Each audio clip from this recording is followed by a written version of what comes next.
Good evening and welcome to the Select Board meeting of December 22nd, Wednesday evening at 7 p.m.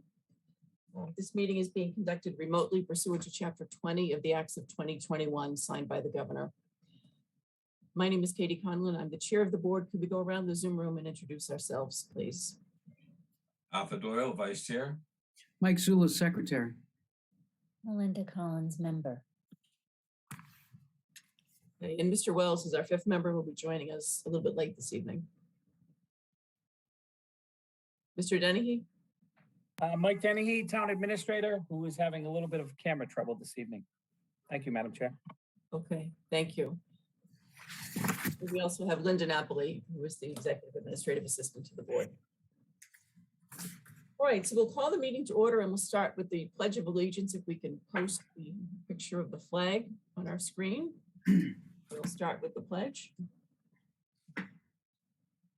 Thank you. I pledge allegiance Pledge allegiance to the flag of the United States the of United America States of America and to the republic for which it stands, one nation, under God, indivisible, with liberty and justice for all.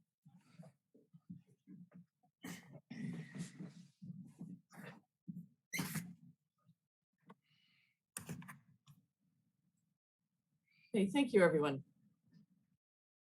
The next item is public comment. Do we have anyone here this evening for public comment in the attendee group? And if so, please raise your hand and we will move you to a panelist and we'll ask anyone who wishes to speak to state their name and address for the record. I see one hand, Mr. Burke.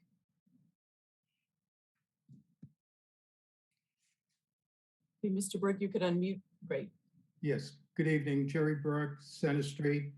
I was just informed about an hour or so ago that there is going to be an item on the agenda relative to Algerain Corner. I'm sure that the board has seen my emails, and the one is recent as April 15th. So my first question is, will I have an opportunity to speak when that item is up, or is that just a presentation by DPW? Otherwise, I can give some comments now. So, Mr. Burke, that's just going to be a presentation by Public Works. So if you would like to offer any comments, you should do it now during public comment. Okay, thank you. First of all, I want to let you all know that Yumna Lahoud and Wasim Samara, a couple that live right beside Algerain Corner, are traveling. And I'm sure they would want to attend. We've been asking for a actual face-to-face type public forum, public meeting, and we have not had that. With respect to the presentation by DPW, I would ask you all if you quickly, please look at that email that I CC'd you all on December the 15th. Surrounding this issue is an open meeting complaint that I filed along with a town meeting member. We filed it last spring, and it was a joint meeting between DPW and the Conservation Commission. That we recently asked what happened with that, and we did not get a reply from town council until December the 15th. We've appealed the town council's decision, and we will, so far, I believe, what I got orally was a lockout from the open meeting section of the AG's office that we're too late. We immediately filed the appeal to the open meeting of the AG's office. So I would hope that that would be addressed. There's an Article 97 issue, which I raised a year ago. And I have not been privy to, nor been informed of, any decision with respect to that Article 97. That would be a petition by this select board to change the use of Algerain Corner and require a 2/3 vote of the Senate and the House. And other issues that have come up in that letter, I beseech you all to ask the DPW to answer some of those concerns. And one other matter is that we've been told that Parks and Recreation, there was a recent meeting earlier this month that we just happened to hear about. And there were some representations made at that meeting with the state, the granting authority, with DPW, and myself and another neighbor were on that call also, and we were quite put out by some of the representations, one of which was no one from Parks and Recreation was informed of that meeting and were in attendance as a result. And secondly, that they have no intention of seeking their authority to transfer from Parks and Recreation in the change of use to the DPW. So these are issues. There's a lot more issues. We're not as an organized group, but I guarantee you that we will be. And that we're very much put out the way this has been handled. And here we are, December before Christmas, concerned residents and directly impact residents are traveling and not here. This all of a sudden, after months and months of asking Parks and Rec, how are we doing? What's going on? Parks and Rec, we haven't heard anything. We haven't heard anything. All of a sudden, it's starting to pop again. So please, I beseech you, take a moment, check your email right now and look, and then ask the questions. And finally, very quickly, I want to thank you for your very kind note on the occasion of my resignation from the Conservation Commission. And I look forward to the Rolex watch in the mail. Thank you. Thank you, Mr. Burke. Is there anyone else this evening for, and thank you for your service on the Conservation Commission. We do appreciate all of the volunteers who serve. We know it's a big time commitment. Is there anyone else this evening for citizen speak or public comment? I see Deborah Felton's hand is raised, so could we move Ms. Felton up to the panelist group? Hi, everyone. Can you hear me? Yes, we can hear you, Deborah. Good evening. Okay. Good evening. Deborah Felton, Town Meeting Member, Precinct 2, and Executive Director of Fuller Village. Some of you may have attended the Board of Health meeting, and you know that I really believe that a mask mandate is just so relevant right now in fighting the Omicron variant. I'm sure that you're all reading or being on webinars with scientists or epidemiologists, and it's the only way that we as a community, this isn't an individual matter, it's not a personal responsibility, it is us as a community getting together and masking in every public place. And I just urge you to, I know you don't have the authority per se, but you are a very persuasive board, and I hope that your influence will help change some minds. The medical advisor of the Board of Health recommended that the Board of Health vote for a mask mandate, and they did not follow his advice. We're in such a crucial time right now, and I hope that that the select board can do something to protect the entire community. And happy holidays to everyone. Thank you. Thank you very much, Ms. Felton. And same to you. Thank you. Are there any other persons for citizen speak public comment this evening? I see no other hands raised. So, all right, thank you all. We'll go on to our. Gotta make your point. We have a little bit of background noise. If you're not a panelist, if you're not speaking, if you could mute, thank you. Okay, next item on our agenda is a COVID-19 update, and Mr. Dennehy, I don't know if you sent us a memo from the Board of Health or the Health Department. I don't know if you wanted to introduce this. We also have, we added an item to this agenda. We had mask mandate Board of Health on the agenda because we knew that the Board of Health was meeting on Monday evening when we posted our agenda.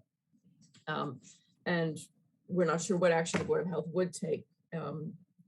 As Deborah Felton said during public comment, the Board of Health did not vote to issue a mask mandate order.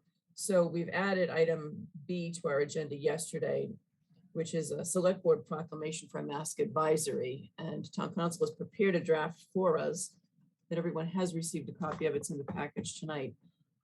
So we can discuss that as well. Mr. Denny, did you want to give an update on the numbers and the testing? Sure, yeah. So that's what I could do, Madam Chair. Let me just pull up a sheet here. On Monday, and this is from a memo that our health director forwarded to me today. We had a pretty decent conversation. They're spending an inordinate amount of time these days contact tracing and very focused on getting the booster vaccination into people's arms. So, Mr. Vice Chair Doyle was there today. I believe Member Collins will be there tomorrow assisting. So very productive with that. But this is a brief synopsis of her memo today. So on Monday, the town had 59 positive cases, which is very high and likely due to the COVID-19 testing program that we held at the DPW yard on Sunday. The 14-day positivity rate for Milton is just under 3% at 2.87, up relatively substantially from the 2.21%. It's considered the yellow zone. Anything over 5% would be considered the red zone. Most of the cases are between the ages of 18 and 39. 1/3 of those cases were identified as people that were traveling domestically or internationally, or attending large gatherings, or just basic household transmission. The health department is seeking breakthrough cases of fully vaccinated. They're seeing breakthrough cases of fully vaccinated and boosted residents. Mild symptoms are predominant for those. Many cases last week were reported at Curry College, and those students are actually on their winter break, which started last Friday. BID Milton Hospital, there are 9 currently admitted to the general floor, 6 in ICU, 2 of them COVID related, 1 vaccinated and 1 not vaccinated. So we do have a breakthrough case in the ICU at Milton BID. 76% of the Milton residents are fully vaccinated. That's just under 22,000 people. 86% of Milton residents have at least 1 dose, and over 10% of Milton residents have already gotten their COVID-19 infection. So that's some of the statistics that the health department provided us today. On a testing front, I just want to let the public know, we've gotten a lot of phone calls during the week about free test kits. Milton, unfortunately, was not one of the communities that qualified. There were 102 municipalities in Massachusetts that qualified for free COVID tests. Milton was not one of them. However, we did have a free testing day this past Sunday. It was an incredible success. We administered a record number of tests, and of those 965 tests that were given, 46 of them came back positive. So that's about 4.7%. I looked on the Mass state COVID numbers this afternoon, and the recent positivity rate for the state of Massachusetts was 6.45. So our 4.7 from the sample taken on Sunday is lower than the state average, but obviously more significant than, more than double, actually, the rate that we saw over the previous 2-week period. So to date, we've administered 8,609 tests. I'll be seeking approval later for some additional ARPA funding that will hopefully give us the ability to administer another 2,500 tests in the coming weeks. We are scheduled this Sunday for a free drive-through test at the DPW yard. That's December 26th, this coming Sunday, day after Christmas, from 10 a.m. to 3 p.m. It's free and welcome to all. And as a part of that ARPA funding request, we'll also be looking to put together testing dates on the following 2 Sundays as well, Sunday, January 2nd and Sunday, January 9th, as we all are seeing the need for testing. Vaccinations, the health department recently expanded its Moderna booster vaccination program to include, in addition to tomorrow, Wednesday, December 29th, and next Thursday, December 30th, and the following Thursday, January 6th.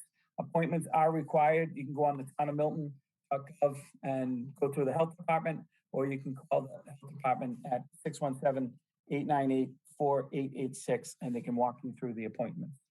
That's all I have. I know it's a lot of information, Madam Chair, but again, there's a lot going on with Omicron in our community. So that 4.7 number tells me that the virus is still in our community, and with holidays approaching, I think it would be prudent to continue our testing program. Thank you.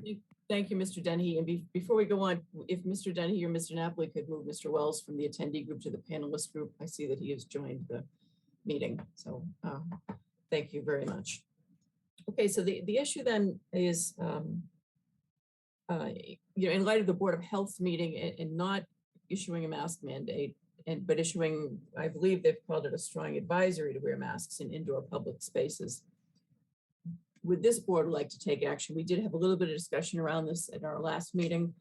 And as I said, town council has drafted for us, if the board would like to move forward with this, an advisory regarding face coverings. It's a one-page advisory, and it is essentially, as I understand it, is essentially modeled on the governor's advisory, which would be that all residents, regardless of vaccination status, wear a mask or face covering when indoors, not in your own home.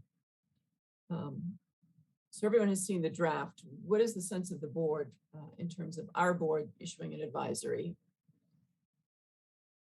Mr. Wells. Good evening, Madam Chair. Thank you. I had, prior to town council saying this tonight, my thought was that we just take a vote to support this.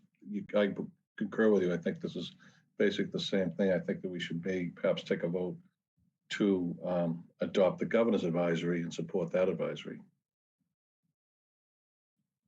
I believe this is consistent with the governor's Okay, advisory. so I'd be, if I haven't read it completely, I just looked quickly and opened it when you said it. I would be in support of that. Okay, thank you, Mr. Wells. Would anyone else like to address this topic? Madam Chair. Yes. Thank Ms. you. Sorry, Madam Chair, I would move to approve the COVID-19 Health Advisory Proclamation. Second. Okay, motion's made and seconded to approve the advisory drafted by town council. Do we have any other discussion? Mr. Zulus? Thank you, Madam Chair. I just want to say, I think that it's important for us as we enter this surge of COVID cases to do our best to work together as a community to protect one another and to take all the steps we can to lessen the spread of this in our community. And that includes a mask mandate. And while I'm disappointed that the Board of Health did not issue a mask mandate, it seems to me it is appropriate for us and consistent with our authority to do so, to do this advisory. We don't have the authority for a mandate, but we can give an advisory, and I think it's appropriate for us to do that. What is not on our agenda and what I think we should consider at our next meeting is whether we want to, consistent with other communities, consider proof of vaccination for indoor venues, such as restaurants and gyms. While our vaccination rate is relatively high at 76%, our indoor venues attract people from other communities who may or may not be vaccinated and may or may not be spreading this virus. And so it seems to me that one of the best ways for us to protect one another in our community is to require proof of vaccination. So we may consider that. And third, we may look into and consider vaccination for all town employees. So those things are not on the agenda, but I think given the surge that we're beginning here, we need to consider those other things as well. Okay, thank you. Any other comments?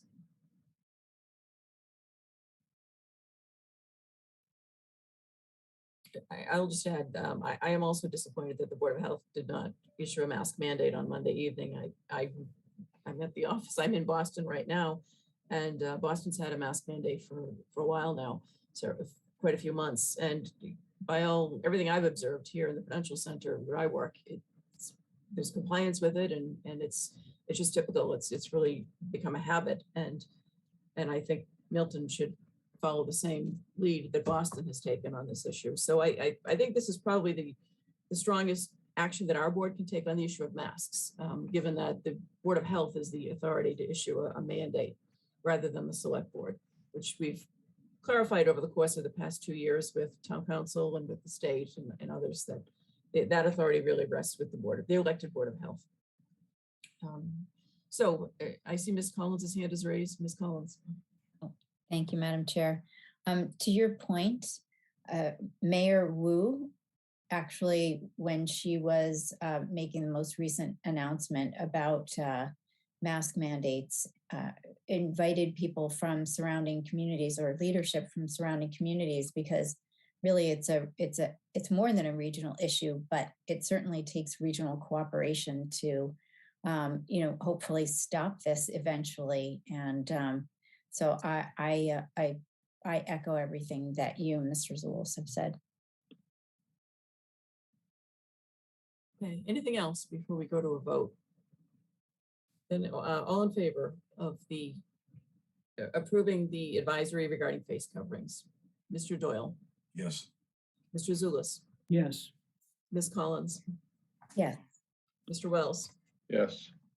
and myself, yes. Okay, so we're unanimous, and I think what we should do is get this up on the website tomorrow. But we could, if everyone's comfortable, we'll have the electronic signatures used for this document, and we'll get it up on the website. And I think maybe also issued through the email, just the town's email distribution. It probably should go out as an email to everyone who's registered for those emails. All right, we also had Mr. Dennehy, I think, has largely covered this, but there'll be additional COVID testing this Sunday, and then there are booster clinics, and the schedule is available on the town website that the Board of Health has done. I think the Board of Health is doing, a terrific job with the contact tracing and these booster clinics. I went to the booster clinic a week ago, and it was a well-run operation, a lot of people attending, and between that and the tracing and the testing that is being done at the DPW yard on Sunday, we'll see when we get to a future item on this agenda, whether we approve some additional funding for testing. All of that has been a great benefit to the community, and is not only available to Milton residents, but is available to anyone, any member of the public, whether you live in town or not. Is there anything else that anyone wanted to add regarding the testing or the booster clinics, or anything generally on this topic before we move on? Seeing none, then why don't we go on to our next agenda item, which is we have 2 committee updates this evening. The first one is from the Equity and Justice for All Committee. And we have Pat Lattimore, who's the chair of that committee. We need to move Pat over from attendee to panelist.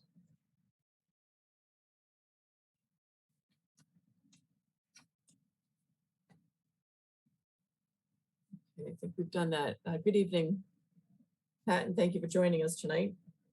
Good evening, and thank you for having us here. I'm actually doing this presentation in conjunction with Mr. Dennehy, who I've been working with to go through an RFP that we went through with for a DEI consultant to help the town to provide a framework and a roadmap for its employees and staff. So I'm going to turn it over to Mr. Dennehy to kind of walk through, and I'm willing to add any color commentary. Thanks, Pat. Yeah, and Madam Chair, thank you, members of the board. This has been a very productive, I'll say 2 months, Pat. We had put out a previous RFP that was very well responded to.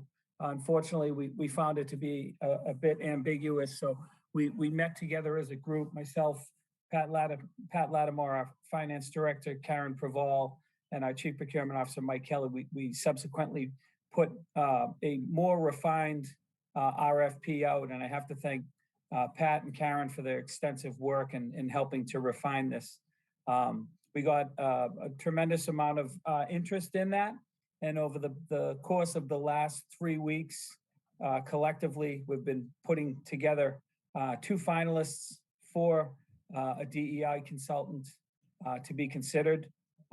Many qualified RFPs were submitted. We put together a matrix system and looked at a lot of components that we thought would be necessary in defining this consultant and this enterprise. Karen, feel free to jump in, but Karen spent some time putting a matrix together with us where we did a weighted average basically of a lot of the characteristics that we would be looking for. Let me see if I have my sheet in front of me here, but there's basically two finalists that we came up with out of these very qualified groups that would like to dig deeper into next week with some conversations, most likely remote meetings with these folks. KL Scott Associates and James Pogue Enterprises, JP Enterprises, are the two that have submitted to the board that we collectively and unanimously selected as the two finalists. Basically sit down and take a deep dive into their operations and see which one would be a best fit for our community. But I do have to thank Pat and Karen and Mike for all their work on this to get us to this point. So we would bring it to the board at this point for any input that you may have, any questions or suggestions before we, hopefully next week, Pat, I believe we're going to try to sit down remotely with these two organizations. I think it's the first week of January. Okay, all right. Vacations. Yeah. But with that, I think we could collectively take any questions or comments from the board. I'm not sure if you've all had a chance to take a look at these. They're pretty large proposals. If you take a look at the two finalists that we submitted, their resumes are fantastic. They've done a lot of municipal work, some more than others, but the qualifications that we look for, these were the that met the scale. Okay, thank you, Mr. Dennehy. Does anyone from the board have any questions or comments for either Ms. Lattimore or Mr. Dennehy? Madam Chair, Yes, Mr. Wells. just a quick question for Pat.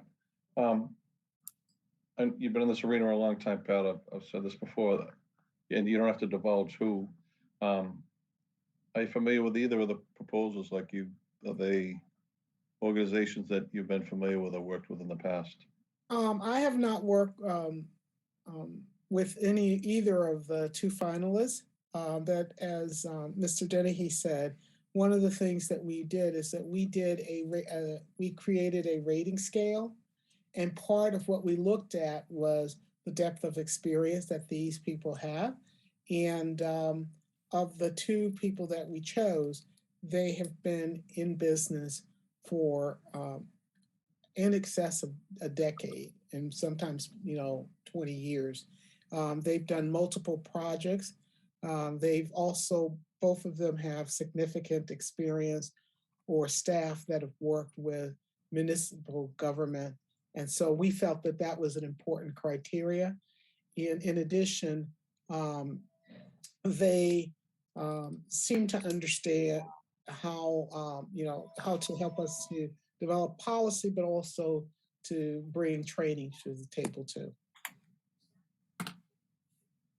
And if I might add, just for a little bit of clarity, folks, to Ms. Lattimore's point. So we weighed 6 different qualities for each of these. What's the baseline assessment for the town? What type of DEI policy do we have now, and what would we be looking for? A very important part of this, and Karen Paval has been through this in her work in Cambridge, is the training, right? That's a very necessary piece to this. And then what type of structure and ongoing assessment tools could we be looking for? We weigh in also their public experience. We're going to hopefully take a look at their teams and see what members of their team. These are relatively small businesses, but they have a wide variety of teams. Both of them have public experience. And then what's the timeline look like for the town? And I think one of the most important things is after this consultant comes in and creates this policy for the town and trains the necessary officials, what are the ongoing assessment tools that we can then take forward, knowing that the consultant will have done their work. Thank you, Pat, too, as well. Thank you very much. Thank you, Madam Chair. Okay, thank you, Mr. Doyle. Thank you, Madam Chair. Thank you, Pat and colleagues, for very hard work. A positive outcome like this is always predicated on in-depth homework. I just have a brief question. Have you, or will you have an opportunity to speak with prior clients of the two finalists? Yes, we asked each of them to submit references in advance. And so they each have done that, and that will be part of our due diligence as we go through making the final selection. Thank you. Thank you, Mr. Doyle. Mr. Zulus. Thank you, Madam Chair.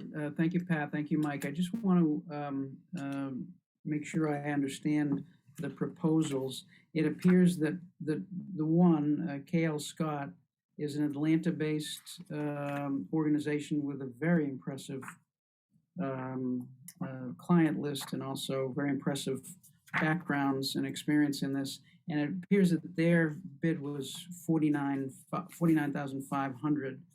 And then the other finalist is JP Enterprises, Mr. Pogue from Plano, Texas.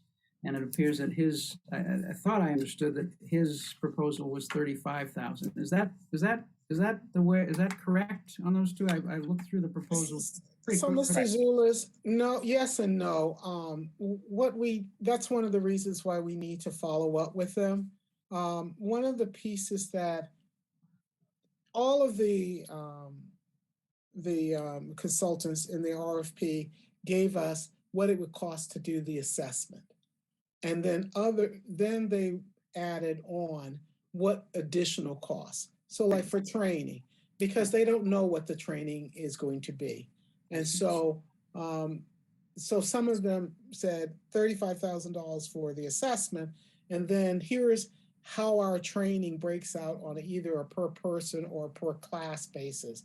But it depends upon how what we decide to engage them to do. And so part of our due diligence will be having deeper understanding about what it is that they recommend so that we could get to a final price. Thank you, Pat. That's very helpful. And you know, it appears that you have two very good finalists. So thank you for all your work on this. Ms. Collins. Oh, thank you, Madam Chair.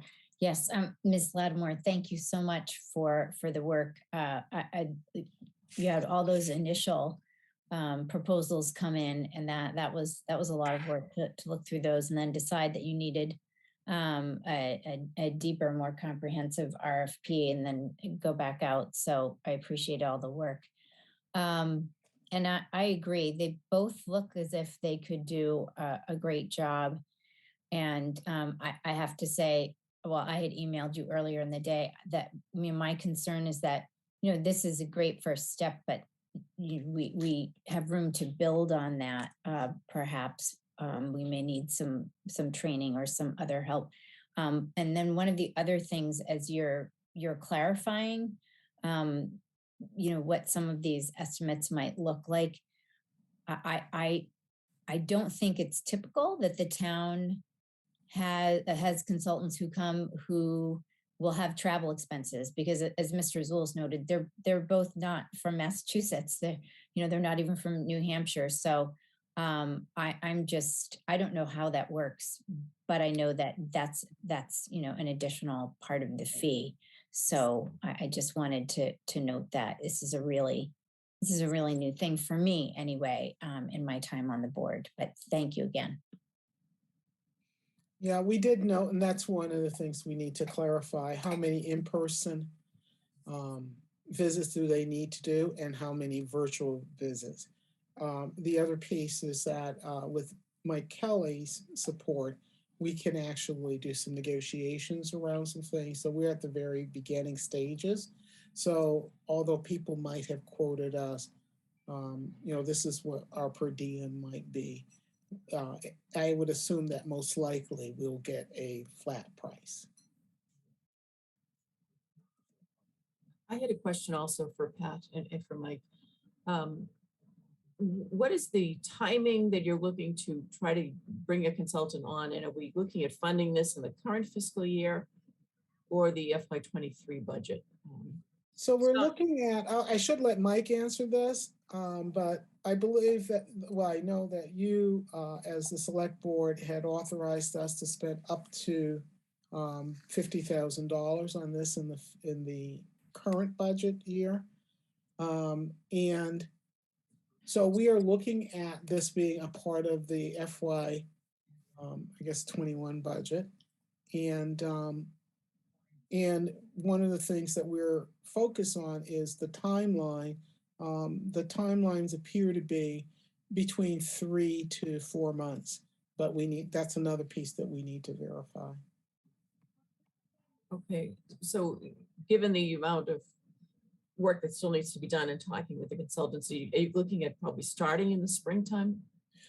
I'm hoping that we can start, and Mike, you can, if you disagree with this one, please jump in. One of the things that we were hoping is that we were hoping to have done these conversations with the consultants by the end of the year. Unfortunately, with vacations and the holidays, we've had to push it to the first week of January.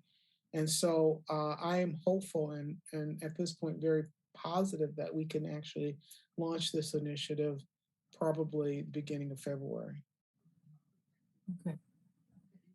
All right, that's helpful. And I think that if we have an issue about funding or any questions around funding, that's possibly something that we could have Mr. Dennehy consult with the Finance Committee on, and right, especially if it's going to cross fiscal years, and come back to us with some kind of a proposal on that. Anything else for Pat Lattimore or for Mike Dennehy on the DEI consultant? Okay, then seeing no other hands are raised or anyone, I see Mr. Dennehy's hand now raised. Did you want Sorry, to? Madam Chair. So yeah, I really want to thank Pat for all her work on this, in addition to the overall Equity and Social Justice Committee, which has been meeting very regularly. This was a pretty arduous process. I would say, anywhere from 10 to 20 hours we spent through this. It is a very good learning experience for me, and I think we all learned a lot when we put that first RFP out and we received too much information, but I think that allowed us to see what was out there. It is a pretty large market, and I think the ability to go back out and refine it and kind of, a lot of these companies will basically shape their proposals and their DEI consulting to the town and to Milton specifically. So I thought that was a great learning process for us. And I just want to thank Pat for getting us to this point and being very patient with the RFP going out twice and us sitting down and trying to come up with a set of finalists to present to you folks tonight and to sit down and get more information from in the next week or two. Okay, well, thank you very much. And Pat, thank you to you and your fellow colleagues on your committee for all of the efforts. We look forward to hearing more in the new year, and happy holidays. Happy holidays to you too, and thank you for the time. Thank you. Okay, we can go on to our next committee report, which is the Community Preservation Committee, chaired by Kathleen O'Donnell. Welcome, Kathleen. Thank you. You don't have any shortage of meetings to go to these days, Kathleen. Well, so it's a good thing I do a lot of needlepoint, so I'm like through 3 pillows by the time I finish some of these meetings. It's the only thing that keeps them. I feel like Madame Lafarge, but it's one way to stay awake. Well, thanks for joining us this evening with a report on a new So committee. I'm happy to report that the Community Preservation Committee has actually been meeting. We've had 4 meetings so far. Our last one was December 16th. I would remind members of the public that although we passed CPA in this past year, we don't actually get any money until fiscal 2023. And so we will be working on a plan, which is our requirement before we can start spending money. We have to have a plan of how to do that. And so what we are working on now is the actual community preservation plan, which gets submitted to the state for approval. And that plan sets forth the goals for the town in the three main areas of CPA funding, which is affordable housing, historic preservation, and open space. And so at our meeting in October, which demonstrates why you should attend a meeting, is because I wasn't there. I got elected as the chair. So if I had been there, I think that it would have been a different outcome. So it just pointed out to all of you people about showing up is making sure that you don't get elected to something you didn't run for. So I'm the chair. Rob Lavash is the vice chair. And Jenny Russell is the secretary, and Pete Jackson is the fiscal agent. And so those are the sort of officers of this committee. We attended a training session provided by the Community Preservation Coalition. In full disclosure, Tom Callahan, who's a member of the CPC, and he's the current chair of the steering committee for the coalition, and I am a former member of a longtime member of that steering committee as well. That training session was very helpful in explaining to us what steps we had to take next. So, as I said, we have this obligation to prepare a plan. We're obliged to consult with other town boards and commissions. We're not supposed to be making this stuff up by ourselves. And so we started out with the affordable housing component on December 16th and had the pleasure of having Melinda and Katie attend that meeting with Tom Callahan holding two hats to sort of discuss to a certain extent what our affordable housing goals would be to be included in that plan. Our next meeting in January, we hope that the Historic Preservation Commission will be able to provide some insight to what goals and aims they may have for CPA money that we could include in the plan.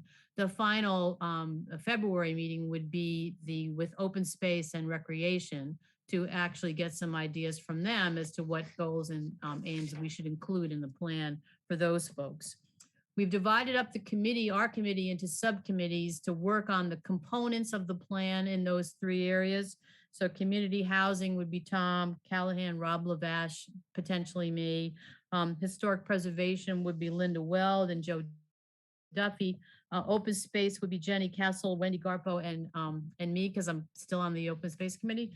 And then recreation would be Ted Carroll and Pete Jackson. And so so we can start working on the drafting.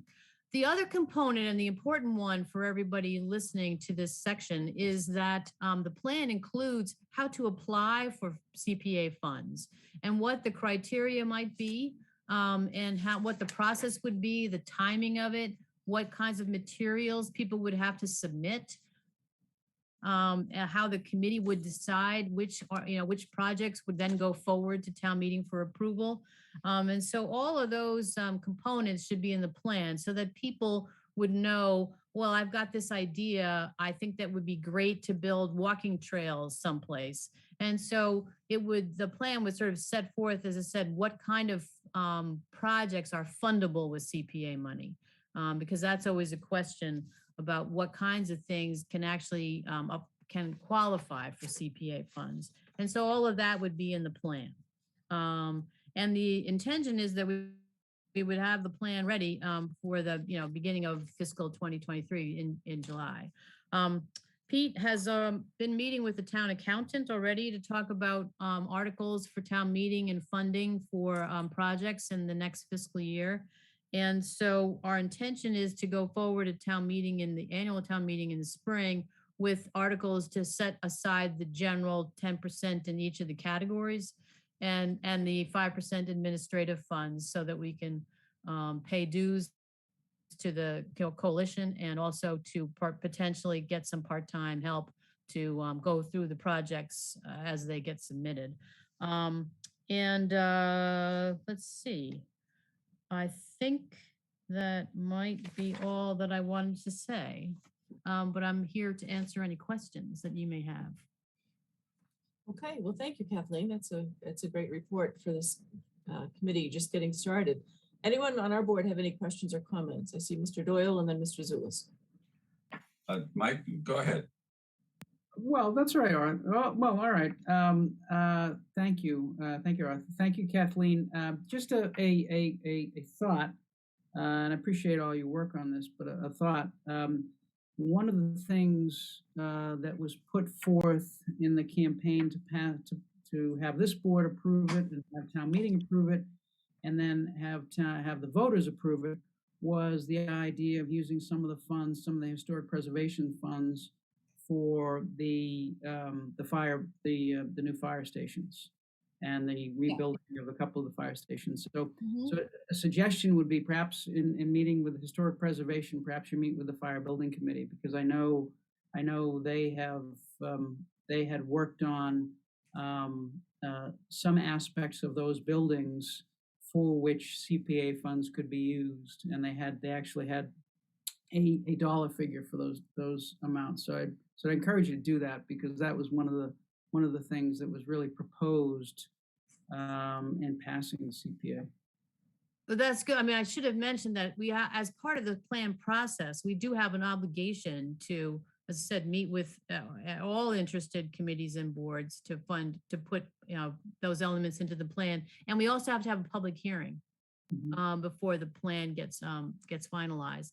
But that's it. We had certainly put that. We know the fire stations are an important project. 2 of them would qualify. I'm sorry, the East Milton, East Milton probably old enough, but I don't think there's anything there that you really want to say except for maybe the bell. We certainly would be looking to that. I'll reach out to those folks and have them send along something. Thank you, Kathy. Okay, Mr. Doyle, and then we have Mr. Wells. I just wanted to say, Madam Chair, that had Kathleen been at the meeting, based upon her deep experience with CPA, CPC, she would have been elected chair nevertheless. Nice try, Kathleen. Yeah. I wanted to give you recognition for your breadth and depth of experience with this very important now part of our community. And Well, also recognize Mike Zulis and others for their leadership role in making the CPA a possibility in the town. Second, the coalition that Kathleen mentioned has a very rich website. And on that site, the approved projects of communities throughout the Commonwealth that have used their CPC funding. And that's a very, very valuable resource to the committee.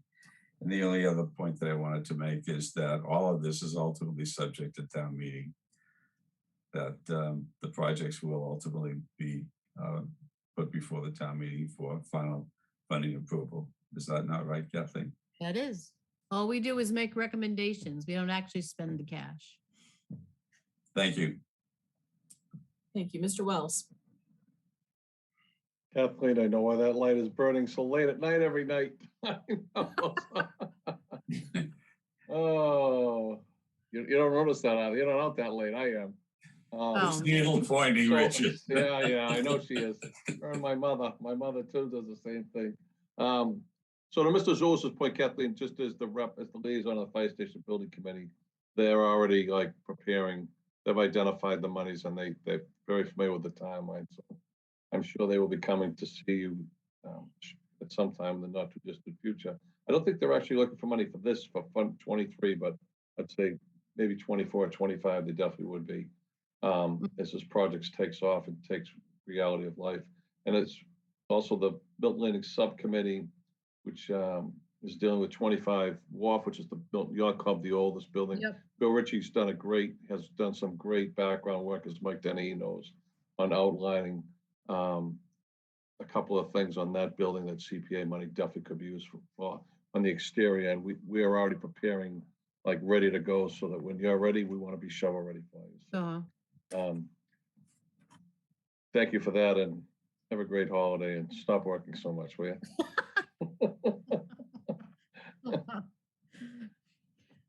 Okay, thank you, Mr. Wells. Thank you, Madam Chair. Any other questions or comments or anything else, Kathleen? If not, I'll just echo. Oh, I see Ms. Collins' hand. Ms. Collins. Sorry, Madam Chair, I keep doing that this evening.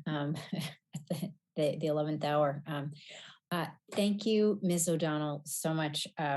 Yes, I'm not sure if you're getting any sleep these days, but and our meetings were posted, by the way, for anybody who's curious about that. I was just wondering if you, I think we came away with an understanding that the housing production plan and then the memo to the planning board are good resources, but I just wanted to offer if there's something else, the housing committee is happy to put something. Yeah, no, that was, I mean, the housing production plan, that's what we're looking at, the master plans, of course, our open space plan is in process. It hasn't been finalized yet.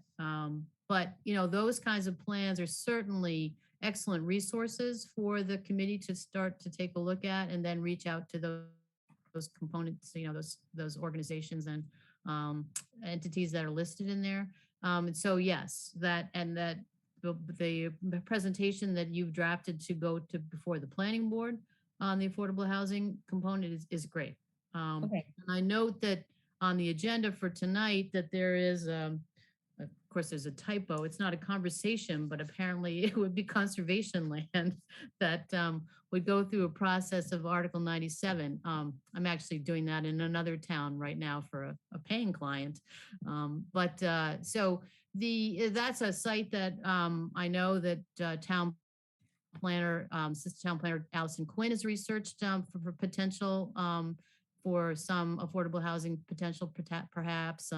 So that kind of input from boards and commissions and other people in town is really important for us to sort of fold into our plan as goals and things to look forward to for the next couple of years. You're meant to be doing a plan like every year, obviously, as things change. We've just gotten certified by DHCD as meeting our housing production plan goals, which is very exciting. But that just gives us a breather, not a solution. So, and as people have pointed out, Community Preservation Act funds can be used for income levels higher than 80%, so that you can use money in CPA for other kinds of housing initiatives, not just protection of the subsidized housing inventory. Okay, well, Kathleen, thank you so much for coming in this evening and for all the work that the committee is doing. You're off to a great start and we appreciate the update. So well, thank you very much. And I will stay on if you have questions later on about the articles for town meeting. I'll be here stitching away. Okay. All right. We'll keep that in mind. I'm not sure that we will, but we'll keep that in mind. That's all right. Thank you very much for allowing me to do this presentation on the hard work of my great committee. Thank you. Yes, and feel free to come back as we get into the winter months. If there's an update further that you'd like, we're happy to put you on the agenda at any time. Absolutely. Thank you. All right, thank you.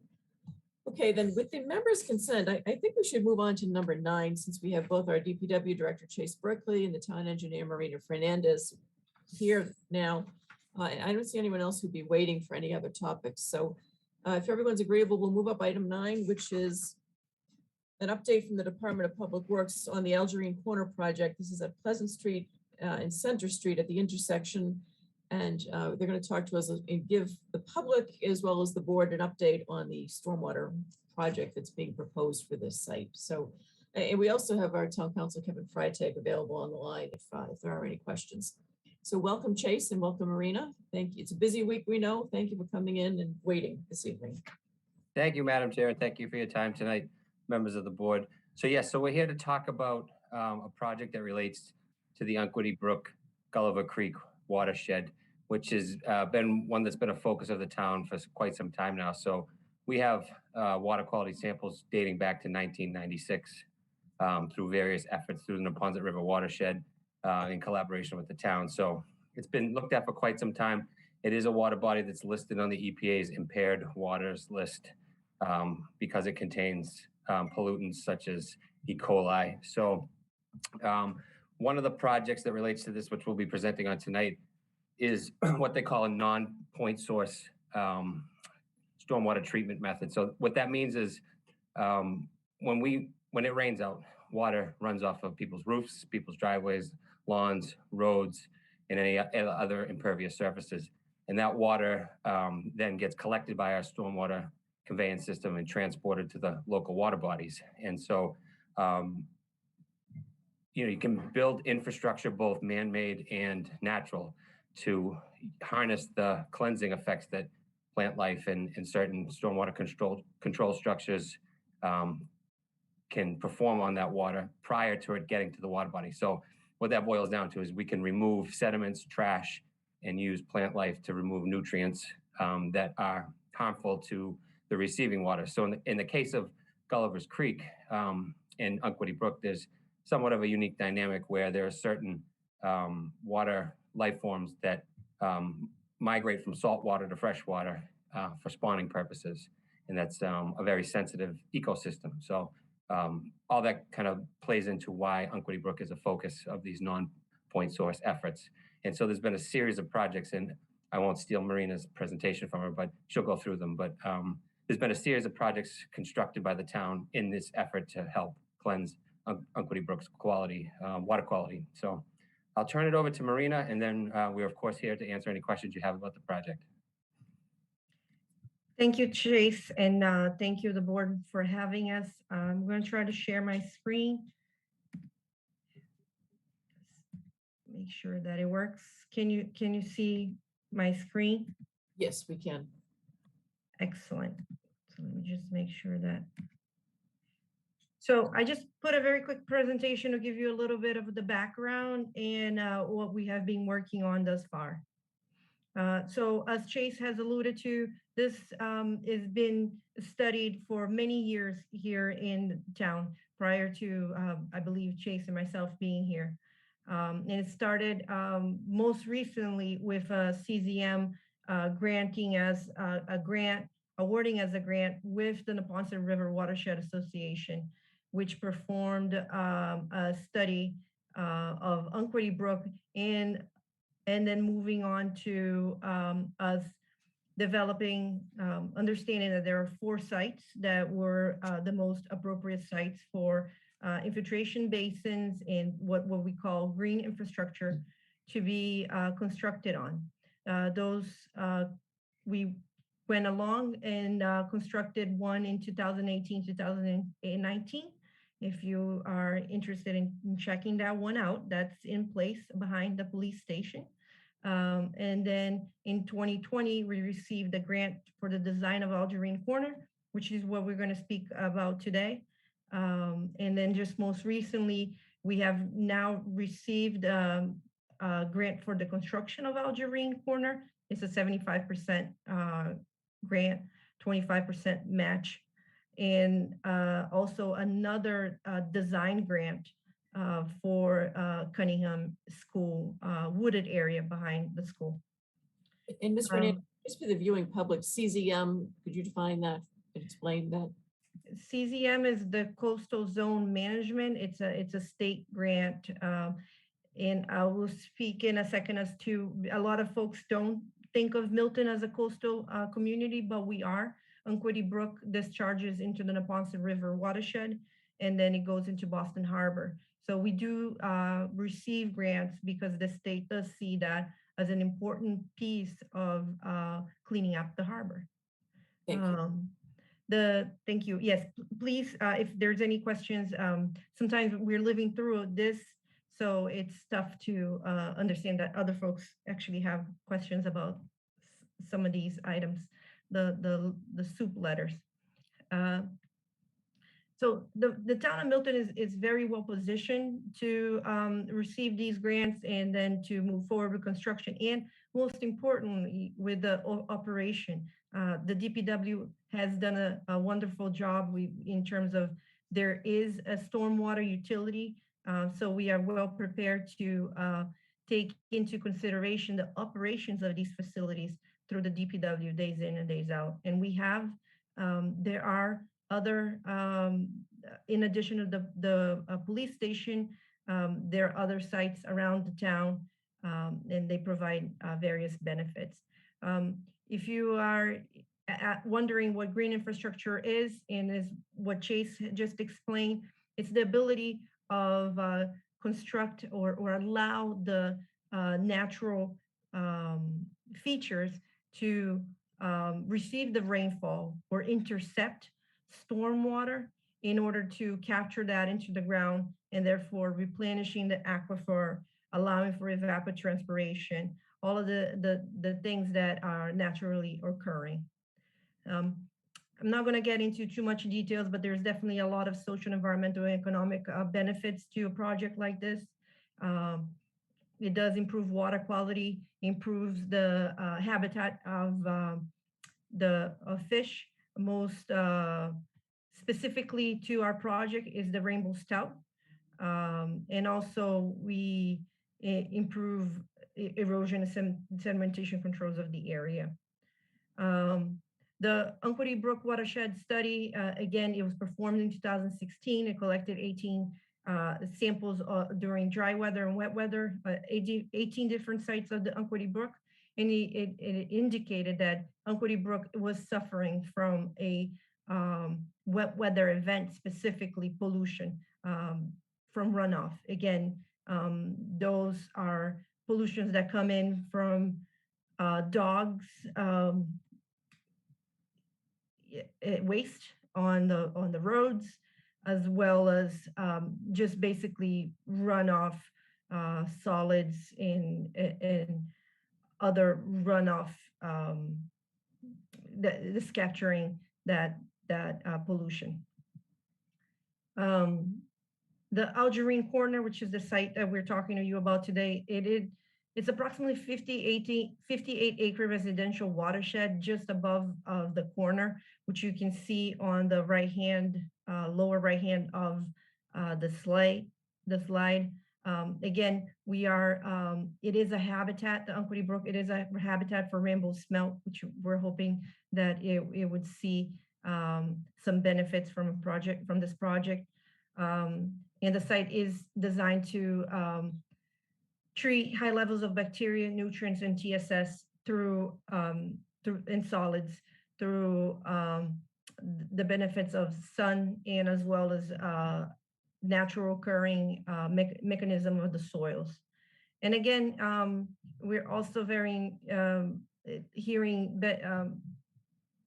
we're hearing comments from the neighborhoods and hoping to provide an opportunity to provide a co-benefits to the neighborhood in the use of the area. Here's the Algerine Corner as it stands today. It's a pretty open area with variable use of the space. The right-hand corner is the location. You can see that there is a soft slope already occurring. So again, it just made it to a very natural area where there's not going to be a lot of regrading of the area. It's already pretty much set up to allow water to pond during the storm and then infiltrate in less than 48 hours of it ponding on site. And the Unquity Brook right at the site, you can see it on your left. There's definitely a lot of challenges and concerns with the project, and we are hearing that from some neighbors. There's definitely on the design side, there's site constraints. There is abutters concerns. There's some misinformation, concerns of flooding. Would that raise the groundwater table and cause flooding? Would this provide? Would my parcel now be a FEMA related parcel? And we have been identifying those questions and providing information to the public. I would like, if you have more questions about what we have done so far in reaching the public and providing comments and questions, we put together information website. You can go in by going to the Town of Milton website, go over the DPW under departments. You will see stormwater as an option on the left-hand corner. And then you can scroll down, second options, Algerine Corner, and this gives you a very historical information of what we've done thus far. There were Google surveys that were submitted as part of a hard letter that was submitted to abutters and residents. We tallied up all of the questions and responded to on the website. So folks that we're seeing what the questions were and seeing the responses posted on the website. There was a public informational meeting around April of, I believe this year. Yeah, this year. And it was supported by technical experts. The meeting was recorded and put on the website. And again, we received a period of about 4 weeks after that meeting that we were still receiving comments and we were responding to them on the website. One of the unique things of this project is we did bring in an arborist and entomologist to review questions about trees and mosquitoes concerns on the site. Basically, this is the design that has been presented. The idea is, I don't know, can you see the mouse on the screen? Okay, so this is a drain coming, lost my mouse. The drain coming from the 59-acre area upstream of the site. We would intercept the flow at this point over here. So then the flow will be diverted into a solid separator chamber. So it allows many of the solids and many of the pollutants to be separated onto this chamber. And then it will continue down flow in this existing, as you can see, it's the existing grading pattern, just very soft regrading. The water would flow around the pine trees and then discharge on Unquity Brook over here. The design is to treat the first 0.65 inches of a storm event. And again, the system is designed to draw down in 48 hours. Here's a little picture of what it will look like. This picture was shown in the April meeting. And so has this picture that our consultants put together for just a figure of what it may look like. What do we have next? So next we are pushing for, we have received the grant of the 2019 for the construction. So we have the 75% grant. We still would be looking for fundings. Fundings have not been secured for the 25% match fund of the construction. And we would still need to get approval from Conservation Commission. I hope it didn't take a lot of your time, but this was a little presentation. I thought it would be helpful. If you have any questions, be happy to answer them. Thank you. Okay, thank you very much to the town engineer, Ms. Fernandez. And Mr. Buckley, do any members of the board have any questions or comments?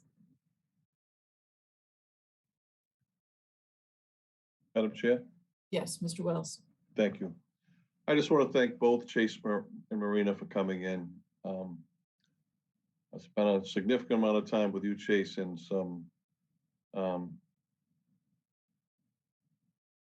very, I'm trying to think of the right word, Marina, educational time from your expertise that you bring to this town. And everything I've seen from both of you, particularly your background in water quality that applies. Most people have no clue even the name of Gulliver's Creek, or what a rainbow smelt is, or the effect that runoff and stormwater have on these creeks that flow through our community, where they eventually wind up in. And I think that what you're doing here is really an excellent job in trying to protect the quality of water in this community and the quality of life here. So we are not just as an elected official, but as a citizen of the community, we're very fortunate to have your skill and expertise in this area. So thank you both very much. Thank you, Mr. Wells. Any other questions or comments? Mr. Zulus. Thank you, Madam Chair. Thank you, Chase and Marina. A couple of questions. One is, how will the use of Algerine Corner change for the public after this redesign from what the current use is?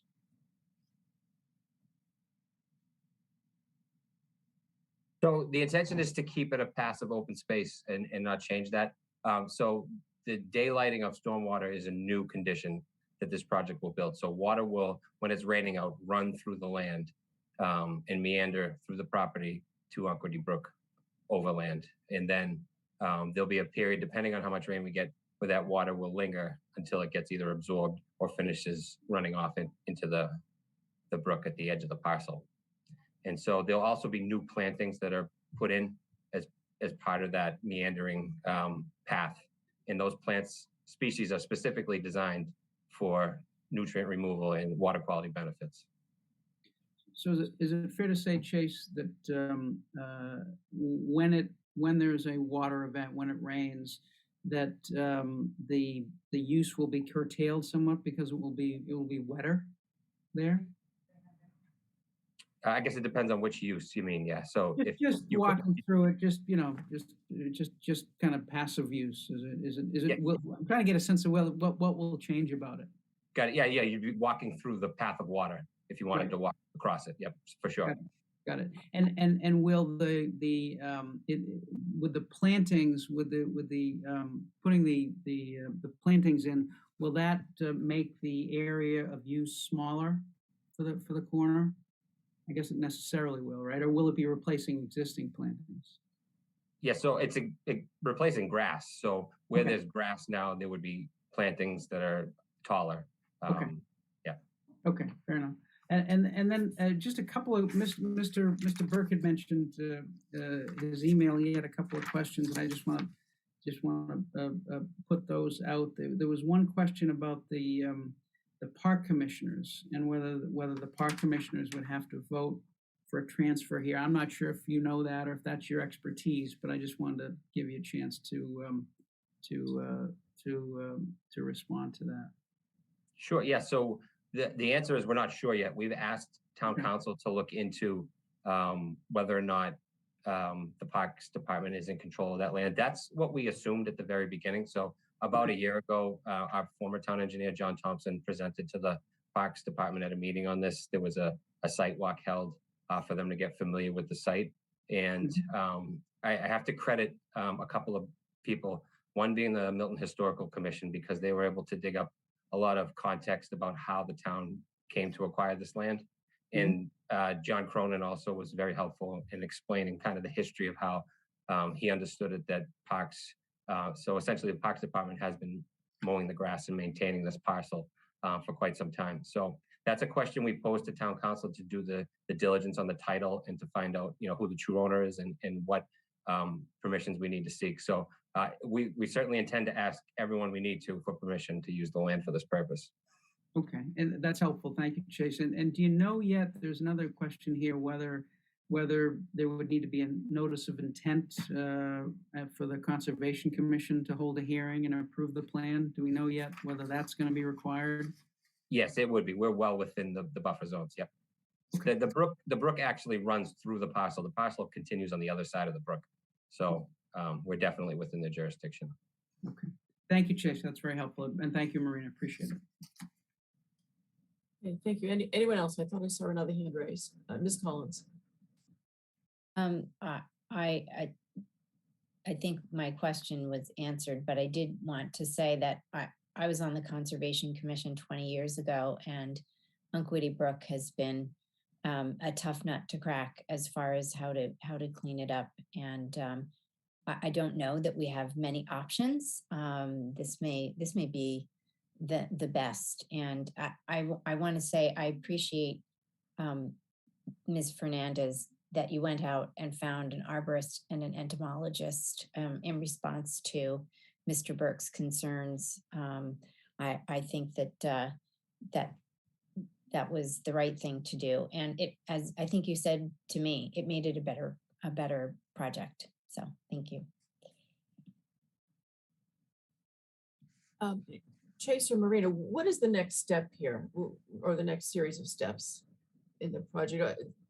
Just stepping back, there was a public meeting in April. I think you might have said, Marina, that the tape is up on the website. So I didn't know that was the case, but if so, people can watch that. I know some of the abutters were at that meeting. We put this on this evening so that there can be, although Mr. Burke mentioned some of the neighbors who are traveling. We know this is a busy time of the year. The meeting is being recorded. The tape is available. If we don't have the presentation up on the website, I think that's something we could put up on the website with this project so that anyone going to the website for information would have that available to them. But there has been some public communication through park meetings, through DPW, through Conservation Commission, and there'll be more to come at the Conservation Commission. Can you summarize what the next steps are in the process for us, mainly for the general public? Brady, you can take that one. So we need to develop the schedule with the 319 Mass DEP grant has not been developed. It's something that we worked along with the state to figure out what we need for a schedule. The next step in the process would be that we'll have as many questions answered in terms of who owns a parcel and who we need authorization from. We would then move on and go to request a hearing with Conservation Commission to get approval on construction of the project. And then once those hurdles have been completed, we would then submit the schedule to the state and hopefully start construction. And is there any further public meetings other, I know that the Concom will obviously be a public meeting, but are there any public community meetings, so to speak, being planned as a follow-up? I believe that there's going to be the Conservation Commission, like you said. I think that the next neighborhood meeting we would be putting together would be as part of, once we get those questions answered, we definitely want to provide that information to the public, and we would want to hold a meeting prior to construction to make sure that we listen to any questions that the neighbors would have in regards to disruptions during construction or how to, further improve with the site. I do want to mention one thing that was not mentioned in terms of we are proposing a placard similar to what has been put together at different BMPs, because we do believe it's an educational opportunity to have that site. We have been talking about passive use of the site. So if people want to see what, a live science project happen in front of their eyes, that information will be available at, we would work with an artist to put together a placard available for the site. And I think we can also report that Town Council is doing some follow-up on the Article 97 issue and some of the issues that have been raised, the legal issues that have been raised regarding the parcel by Mr. Burke and some of the neighbors. Did anyone else have any questions or comments on this topic before we move on? Mr. Wells? Just one final point, Madam Chair, and I still can't believe I'm this old, but when I was a little boy, Arthur, you might remember this, that the spawning of the rainbow smelt in the Deposit River was so, I don't think large is enough of a word to use. So productive. It was such a productive hatchery that the smelt actually traveled Gulliver's Creek, and I can remember many times as a young boy from St. Agnes, we would walk across right where Gulliver's Creek goes under Squantum Street, right by California. You can look down. They would actually spawn right there. It was that big of a hatchery back in those days. And as you've noted in your presentation tonight, Marina, that creek is tied directly to the Anceny Brook, and any runoff, definitely there is a nexus between the two. And as Arthur, as you know, and as we've heard from your chair, John Cannon, and as we've seen the work that the EPA wants to do on the Mother Brook and the Ponset, that hatchery today is one of, if not one of, the most important hatchery remaining on the eastern coast of that species of fish. Correct. Thank you, Madam Chair. Thank you, Marina. And Richard, I do remember. I don't know. I haven't thought of that in 50 years, but when Marina You're started absolutely talking, right. I can remember getting in trouble with Sister Anna because we jumped the fence and over there because someone had seen it coming to school that morning, and that was the first time I ever saw it. And they were actually spawning right there. And I remember the taking of these smelts. Yeah, but they were great on Friday night. That's right. You got it. All right. Well, thank you very much to the town engineer and the DPW director. We appreciate you both coming in on a busy week, a holiday week, and Thanks for your time and for all the good work that's going on for this project, and we'll be continuing, and more to come. I think it's fair to say more to come. And if there's any updates, we're happy to help spread some of the updates at our meetings. So just let us know if there's something that we should put back on a future agenda in the winter months to help you keep the word flowing on this project. Thank All you, right. Madam Chair. Happy holidays, Thank you everyone. very much. Have a good evening. Bye-bye. Thank you. All right. Thanks, Sabrina. Thanks, Chase. This takes us back to item 6 on our agenda, which is a request from Madre Osteria to install a vinyl banner or a sign on Adams Street. The sign would be on a public light pole. We have a drawing or an image of the sketch, or an image of the sign rather, that's been presented to us. The sign review committee convened. Unfortunately, they didn't have a quorum. They tried to meet, but were not able to meet. So we do not actually have a recommendation from the sign review committee, but we put this on our agenda this evening to try to move this along and to see if this board would like to take some action on this request from Andre Osteria. Madam Chair? Based on the design that we have in that is now up on the screen for everyone to be able to see.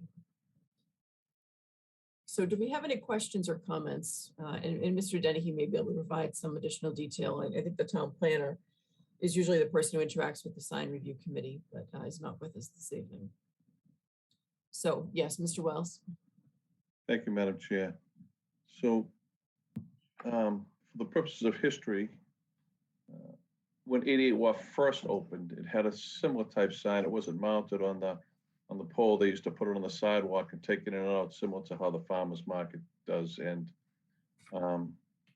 that sign is very similar to the design, very tastefully done in the design that they have on their menus and on their social media pages. So I'd actually be ready to approve it tonight. I'd take a vote on it tonight if the members would believe that we should do so. Okay, thank you. Does anyone else have any questions or comments? Mr. Zulus.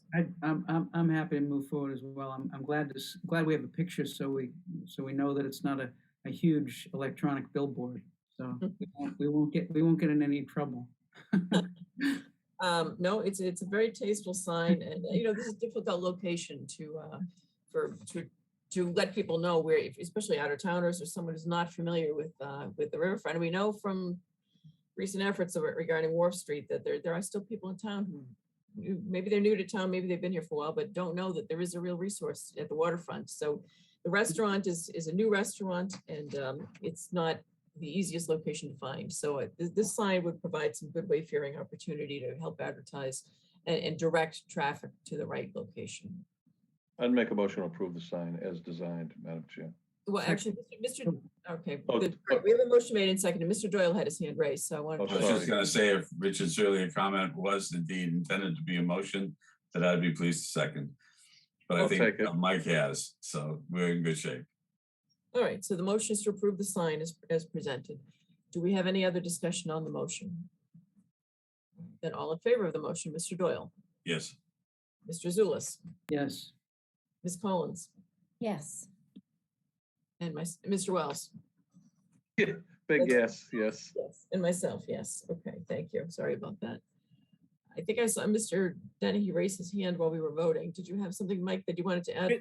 Thank you, Madam Chair. Just a little information. So the possibility of 2 signs on the 2 light poles leading up to Wharf Street, approximately 24 by 36 inches, 24 inches wide, 36 inches high, if you couldn't tell from the pictures that was displayed. So just a little, it's 18-ounce vinyl banner with existing bracket for the 2 light poles. Okay, thank you, Mr. Dennehy. Item 7 would be relating to a 6-month extension of an easement. We have a copy in our materials of the 7th Amendment to the grant of easement between the town and Wharf Street LLC.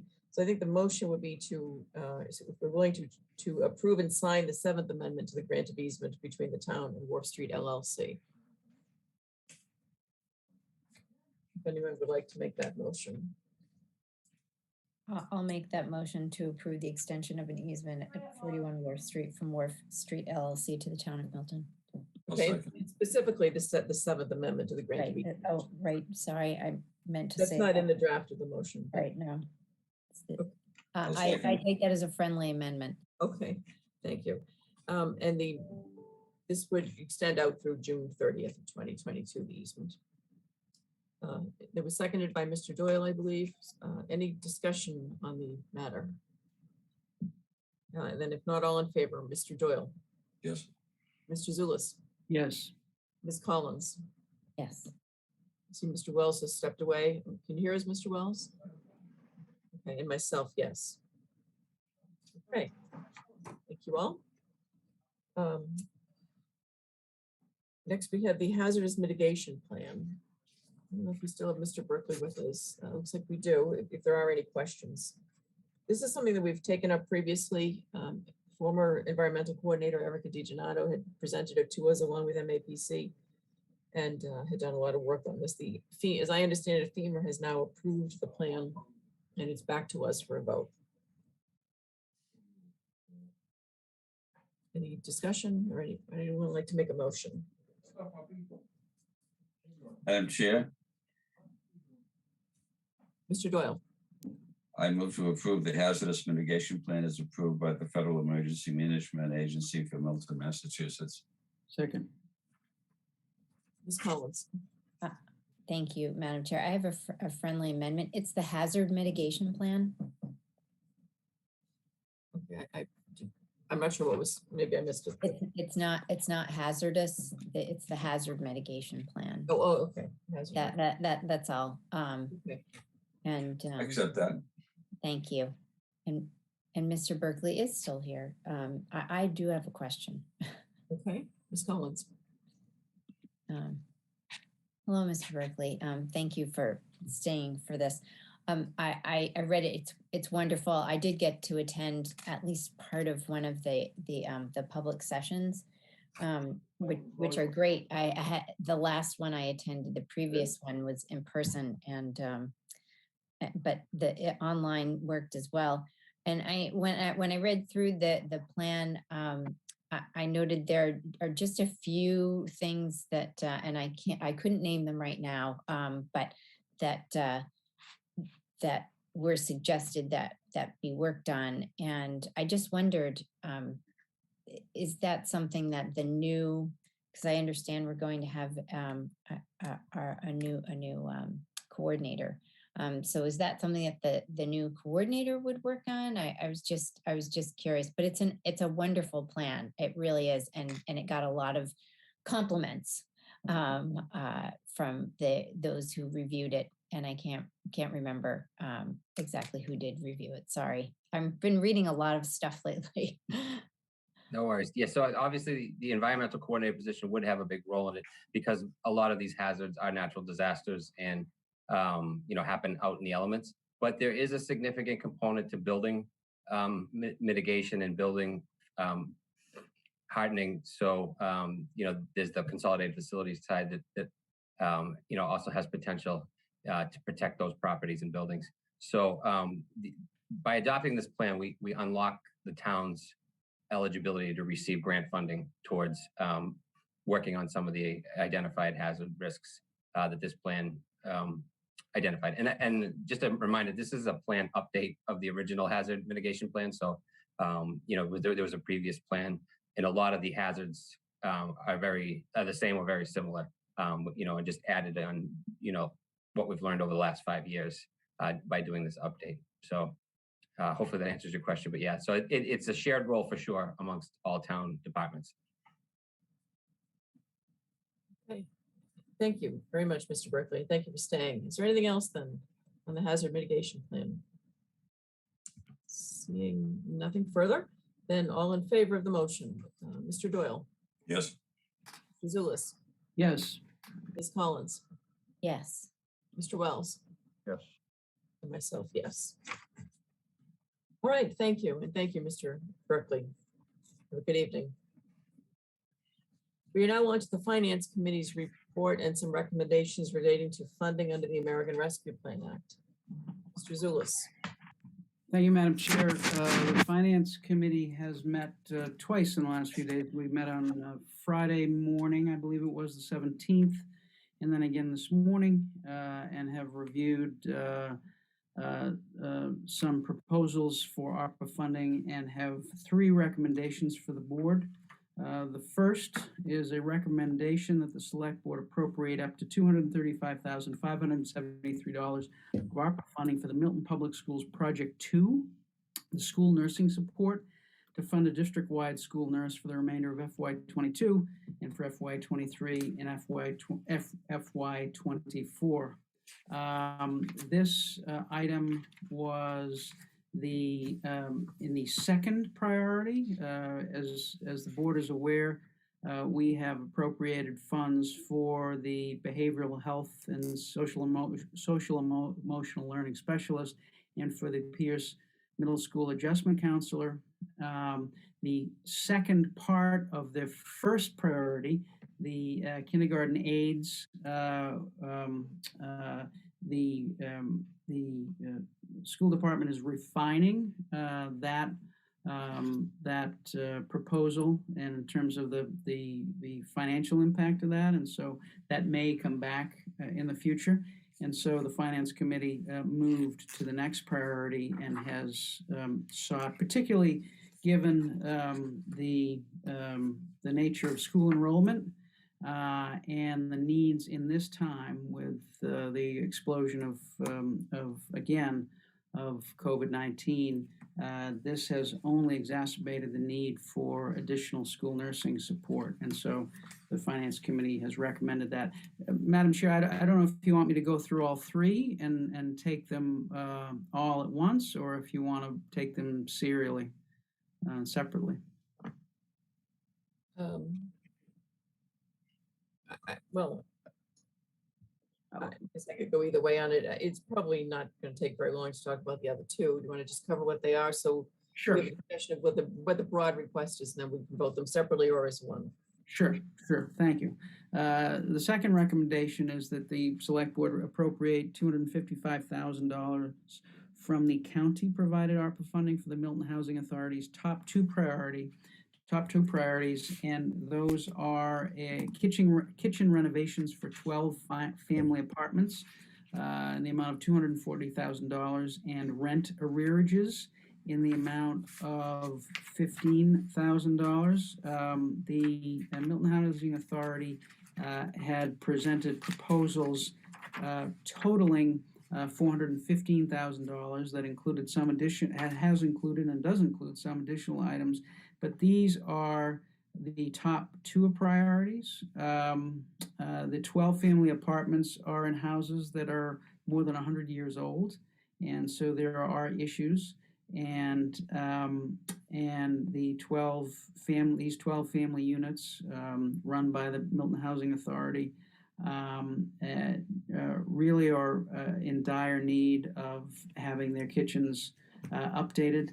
And so that formed the basis for the number 1 priority from the Milton Housing Authority. And so the Select Board's Finance Committee recommends that Select Board appropriates that funding. I want to thank Ms. Collins for making sure that those recommendations from the Milton Housing Authority and its Executive Director, Brian Tatro, found their way to the Finance Committee, and we all should appreciate Ms. Collins for doing that.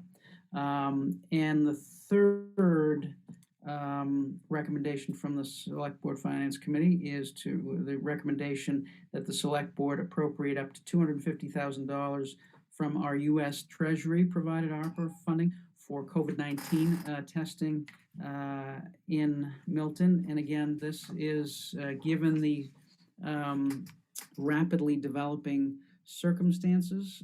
This is a need that has been identified. The CARES funding has been exhausted for that COVID funding, and so this additional funding, setting aside this funding, would allow the town to provide additional free COVID testing at the end of December and for the first 2 weekends in January. Given the way that the Omicron variant and Delta variant are spreading in our community, the Finance Committee certainly sees this as an immediate need. And so those are the 3 recommendations at this time for appropriating ARPA funding. Okay, thank you, Mr. Zulus, and thank you for putting this together for us in a memo so that we could read this before the meeting to see what is being recommended by the Finance Committee. And with the backup material is very helpful. I too am glad that the Housing Authority is getting a recommendation here, because there's obviously a real need in that department, and often not funds for capital improvements for those purposes. And that's important affordable housing for Milton. So do we have any questions or comments for Mr. Zulus or Mr. Doyle, who make up our Finance Committee, on these requests? Mr. Doyle.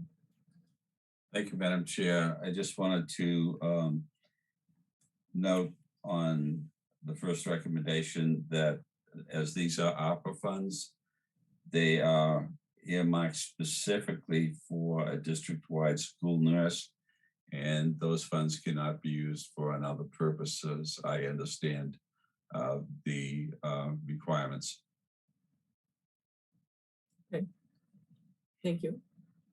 Madam Chair, are you looking for a motion now, or do you want to, is Mr. Sewell's going to keep going? I'll No, be happy to do either. He's described the three requests for this evening that the Finance Committee is putting before us for a vote. I'll This make a is the motion to this is the approve the, Finance Committee's I'll make a- recommendation. I'll make a motion to approve the recommendations of the Finance Committee as presented tonight. Second. Okay. I think in the past, we've kind of said what the amount was and what the purpose was. So I think it might be helpful for just for our minutes and for any questions down the road as to what we actually voted if we say the specific dollar amounts. And Mr. Wells, I don't know if you have the memo. Michael, I don't have them in front of me, but Mike, if you want to read them, I'll accept them as a friendly Okay, that'd be great. Sure, sure. An appropriation of up to $235,573 of ARPA funding for Milton Public Schools Project 2, School Nursing Support, to fund a district-wide school nurse for the remainder of FY '22 and for FY '23 and FY '24. You want to vote just on that first one? Do you want me to Mr. read? Wells was moving all of three of them. I'm moving all three. I moved all three. Fair enough. I do want to add on that, that our vote on that tonight will allow the schools to get out an ad for that position tomorrow. So the desire is to really move on this so we can get that position filled. So that came up in our meeting this morning. Their intention is if we act tonight, they act tomorrow. So the second recommendation is to appropriate $255,000 from county-provided ARPA funding for the Milton Housing Authority's top two priorities, which consist of kitchen renovations for 12 family apartments in the amount of $240,000 and paying rent arrearages in the amount of $15,000. And then the third part of the motion is to appropriate up to $250,000 from U.S. Treasury provided ARPA funding. That's the ARPA funding direct from the U.S. Treasury to Milton for COVID-19 testing in Milton. So that's what the motion is for, all three as presented by the Finance Committee. And I believe we had a second. Did someone second that motion? Ms. Collins did. Okay, thank you. Any discussion on the motion? Ms. Collins?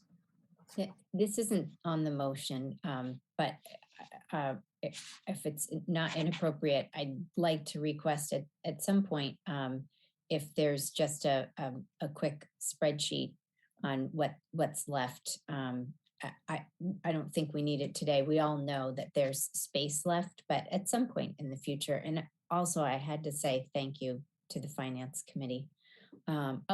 Thank you. You're just doing tremendous work, and I really appreciate it. And the School Finance Committee too. And I agree with you, Ms. Collins. We talked about this at the last meeting when we had ARPA on the agenda, that we'd like to have the running tally going forward. So as I think as we're updating the spreadsheet, if this can be circulated to the board, that would be helpful for anytime we have this on our agenda, so that we know what's still available and what's been spent to date. And And if I may, Madam Chair, and you see on your screen the spreadsheet as we have it. But one thing we talked about this morning was to ensure, there are several different funding sources. The schools have the ESSER funding, which they've received approximately $900,000. There may be school-directed ARPA funding. We're still trying to seek that out to see if there's school-directed ARPA funding. So what we've requested is that the town and the school finance departments work together to provide a holistic view of what the sources are, what the requests are, and what's remaining, exactly what you want, and to get it not only for the ARPA funding that we've been dealing with, but also for the school funding, so that we kind of have a holistic view, and we can say, okay, well, if you can fund it with this source, then we can use this other source for something else. So that's the goal, and we hope to have that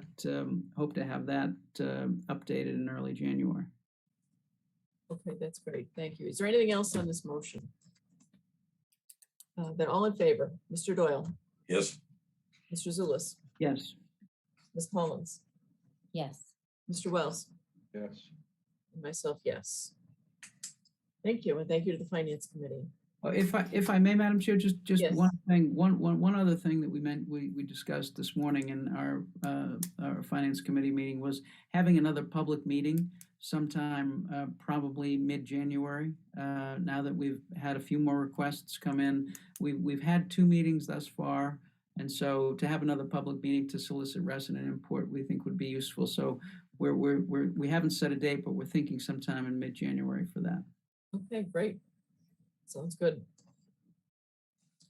Yeah, item 11 is going to be it's on the agenda for discussion and approval of a lease at 334 Edge Hill Road and the request for proposals. I'm informed by town council today that the RFP is not ready to be voted this evening. So we'd like to, town council has asked that we defer that to a future meeting, probably our January 12th agenda. If anyone would like to discuss the draft of the RFP, the draft of the lease, we could do so this evening generally, but it is not yet in final form. It's something that we should put any vote off until the next meeting. So does anyone have any questions or comments on the draft of the RFP or the draft of the lease?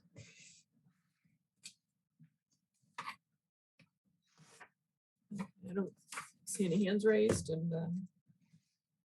so why don't we then just defer this item until our January 12th agenda, when it should be ready to be voted. Okay, so we'll defer item 11. Item 12, this is on for approval. This is the long-awaited contract with LAL Engineering Group. We've had this on it many times. We've had to keep deferring it. We now have the agreement in final form with the engineer, and it's ready to be voted this evening. This is important for the animal shelter building project. Madam Chair, Yes, Mr. Wells. given my role in the Copa Foundation and the funding we have in this, I'm going to accuse myself on this matter. Is that okay? Okay. All right. Thank you, Mr. Wells. Do you have any questions or comments, or would anyone wish to make a motion? Madam Chair, I'll move to approve the animal shelter building project contract between LAL Engineering Group and the town of Milton. Second. Any discussion on the motion? Hearing none, all in favor, Mr. Doyle, Yes. Mr. Zulus, Yes. Ms. Collins, Yes. and Ms. Conlon, yes. Okay. It's good news. I'm sure that the Paul Hogan, who's the project manager, will be happy to hear that this has been approved. And we should authorize the town administrator to sign this on our behalf. So maybe we could do a separate motion to authorize the town administrator to sign the contract. I'll make that motion. Move to authorize the town administrator to sign the contract on behalf of the select board. Second. All in favor? Mr. Doyle, Yes. Mr. Zulus, Yes. Ms. Collins, Yes. and myself, yes. Okay, thank you. That brings us to item 14, which is the special town meeting for February 28th, 2022. We've listed on the warrant the six articles. I'll just report out to the board. Mr. Wells, we're now on to item 14. If you wanted to rejoin us, great. Thank you. So I just want to report out to the board, we had that citizens petition that we talked about at one of our recent meetings. At the last meeting, I offered to call the citizens and explain to them town council's view that it really would not have been obvious to the people who were signing. They submitted well over 100 signatures on that petition, that what was being presented was an article for town meeting as opposed to a request to the select board for further action by the traffic commission or the police department as appropriate regarding stop signs and signage and other traffic calming or traffic reducing measures on Spafford Road. I did speak with the person and actually had a second conversation with two of the people who had submitted the citizens petition, explained that reasoning to them. And while we don't have it on our agenda for follow-up this evening, it probably makes sense where they've already had some consideration, including traffic counts taken by the traffic commission, for this to be taken back up by the traffic commission and the police department. So we'll put that on for a future agenda item, perhaps for this board to take a vote or a consensus to submit this to the traffic commission for further study. But I have communicated to the citizens town council's view, and they understand, the lead proponents understand and are aware that it will not be going to town meeting. They said that obviously what they're looking for is some kind of relief from the traffic conditions that they're dealing with, especially during the morning and afternoon rush hours. And whether it went to town meeting or the select board was not the most significant issue for them. It was trying to see if they can get some relief. So they understand that it properly belongs before the traffic commission. So I wanted to report that that has been communicated. Do we have any other questions or comments on the special town meeting in general? I see Mr. Zulus' hand and then Mr. Dennehy. Thank you, Madam Chair. On Monday night, the school building committee voted to request that the select board remove from the special town meeting warrant the first two articles related to the land swap at Guile Road and Blue Hills Parkway, and to place those articles on the annual town meeting warrant. The reasoning was that there are continuing discussions between town council and the Executive Office of Energy and Environmental Affairs about the best way to proceed for this, and the view of the committee was that this would be better suited for the annual town meeting rather than the February 28th town meeting, given those discussions with the Executive Office of Energy and Environmental Affairs. Okay, thank you, Mr. Zulus. And that I'm just checking. It looks like I skipped over item 13, which was the annual town meetings. We'll come back to that, but we can take them together. What we probably should do in this case is officially vote to remove them at our meeting on the 12th, which is also the date to close the warrant for the annual town meeting, so we could accomplish both that same evening. But I think we should communicate to the school building, to the warrant committee that is the wish of the school building committee. They're actually our articles. The select board is the one that voted to submit these articles. So if that's I assume we have a consensus then, if there's further work to be done and that's the wish of the school building committee, then is there any objection then to withdrawing these articles from the warrant? We can officially vote it at the next meeting. Okay, so we'll communicate this to the warrant committee chair to let him know for their planning purposes. What we would have in the warrant as it stands now would be 4 articles, 2 planning board articles, home rule petition for the liquor license for 1 Elliott Street, which Mr. Corcoran presented to us relating to the brewery or the brew pub a couple of meetings ago, and then the sewer betterment for Randolph Avenue. Is there any discussion on any of these this evening? Okay, seeing or hearing none. I know Kathleen O'Donnell from the planning board had offered to stick around, and I see that she's still here. Kathleen, I'll give you an opportunity if there's anything you'd like to add. I know the planning board had another discussion about accessory dwelling units last week, and as I understand it, it's the same version of the article that was submitted is still the version that's being submitted by the planning board. But we do have a new memory care zoning article. That is correct. And we do have the memory care zoning article that we discussed the other night as well. I will be providing to the town planner the most recent update of the ADU. It has been edited a number of times to fix some typos, to clear up some language. And so I'll submit that to Tim tomorrow. Okay, so we have a new article coming for accessory dwelling units. Yes. Okay, and we have the latest version in memory care, so we'll follow up tomorrow. Linda, I'll follow up with Mike Dennehy and Linda Napoli tomorrow. I want to make sure we have the most recent version of the memory care to the warrant committee, which has probably already happened. And we did communicate to the planning board after one of our meetings that we would be flexible, and especially for these two planning articles, to substitute articles in the warrant. So if it's agreeable to everyone, the memory care zoning article that will go forward will be the most recent version from the planning board, following their public hearing a week or so ago. And we can take another vote. I think it was last week. It's you had a very long meeting last week. It sounds like we may need to vote to accept a new or swap out a new accessory dwelling unit article, and we could put that on for the 12th to reopen and close the warrant for that purpose. That would be great. Okay, thank you. Anyone, anything else for the special town meeting articles? Okay, then going back to the annual town meeting, which I skipped over by mistake, that's number 13 on the agenda. The two that we're aware of so far as non-budget articles and standard articles that are always in the warrant, like the revolving funds or the treasurer's borrowing authorization.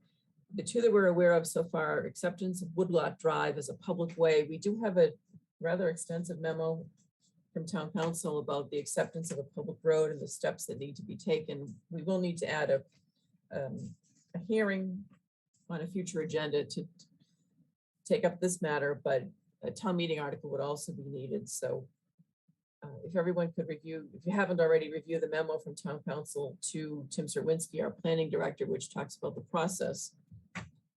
And we could, I don't think we've seen the actual language of the article yet, but we would have that for the meeting on the 12th, assuming the board wants to submit that. And community preservation funds, Kathleen O'Donnell spoke to earlier this evening, but what they would be submitting for the May town meeting. Question is, is the board aware of any other articles that we would like to bring forward, or other topics in addition to the school building that Mr. Zulus already mentioned? Mr. Dennehy. Madam Chair, Mr. Dennehy. Thank you, Madam Chair. I once again ask my department heads to spread the word, and I'm working with the town clerk, Susan Galvin, to reach out to the boards and committees individually. I've not heard back from any of them with a town meeting article at this time. Okay, and the notice will be in the newspaper, I believe, tomorrow and next week. So Correct. 12:23 and 12:30, correct. Thanks, Delaney. thank you. Mr. Zulus. Madam Chair, the Municipal Broadband Committee will submit for consideration an article that will request the second vote on the municipal light plant formation. As you remember, there was a first vote last May. The second vote needs to happen within 13 months of the first vote, and so this will be the time for the second vote on the municipal light plant, so I fully expect that article will be brought forward, and we'll get a draft of that article for early, prior to the deadline. Okay. If anyone between now and the 12th does think of a topic, or you hear from another board or committee of something that would be submitted, would everyone please communicate that to Mr. Dennehy so that we can keep a running list going. It's if we don't have a draft on the 12th, then it's a matter of reopening and closing the warrant if we don't have something ready. There is one topic that I brought up a couple of times, but haven't really had a chance to really do any work on. That relates to the aesthetic, we have a policy in place, but I guess it's guidelines or an aesthetic bylaw regarding the aesthetics relating to these 5G wireless cell facilities. I don't think it's going to be ready for May. I think that's probably something we should work on during the spring that could go to the October town meeting if maybe we provide it to the planning board and they might like to take it up as something to go to the fall town meeting. But there may be some other things along those lines where we can start working on them in the spring and start getting them teed up for October. Right. Madam Chair? Madam Yes, Chair? who else? On that there, are you referring to the static of what they would want to put in place as far as infrastructure to support 5G throughout the town? Is that what you're referring to? Well, just more like the designs of That's, the ones that hang on the telephone that they would add. to that's the what I mean. So That- they're not that's- huge boxes, but that there's some kind of control that the town would have over them. I get it. Okay, thank you. We did put in place a policy a couple of years ago with the intent that we would pass some zoning to regulate it. We don't have unlimited jurisdiction here, but there are some things that towns can do to try to make them a little bit more appealing than the worst case scenario. I get it. That's what I thought you were referring to. Thank you. Okay, thank you. I don't think we've skipped over any other items. I think we are now on to item 15, if there's nothing else. We have a draft of an engagement letter with town council.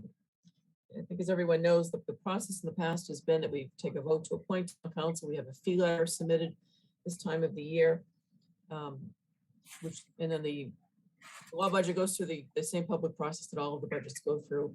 We had some discussion at the October town meeting. There was a couple of warrant committee members and a town meeting member who expressed an interest in the board entering into an actual engagement letter with town council rather than just the vote of appointment. So town council has prepared an engagement letter. It's in our materials this evening.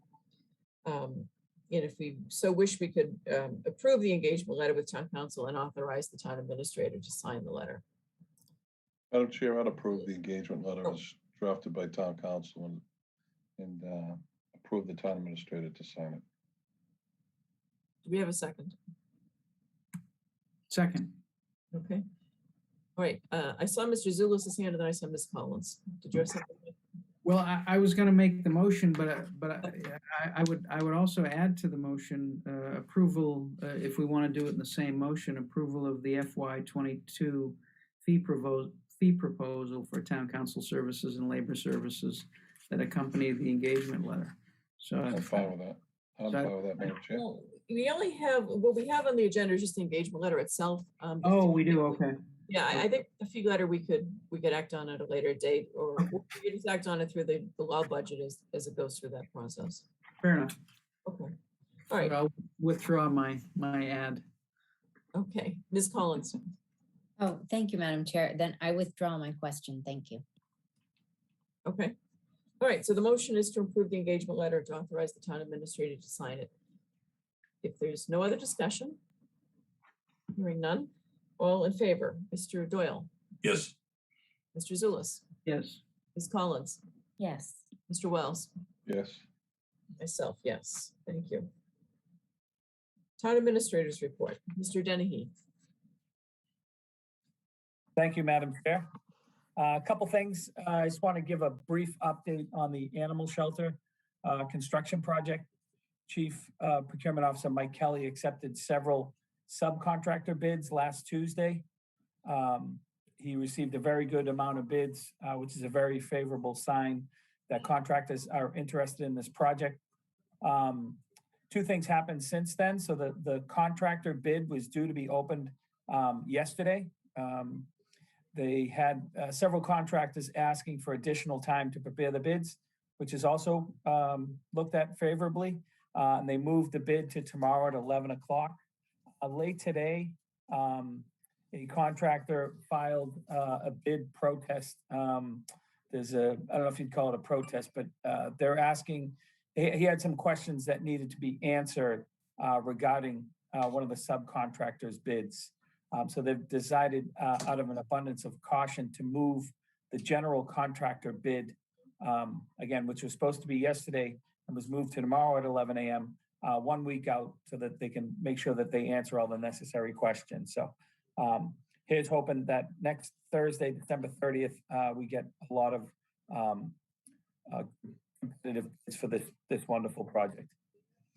The other update I have is the Milton Community Electricity Aggregation.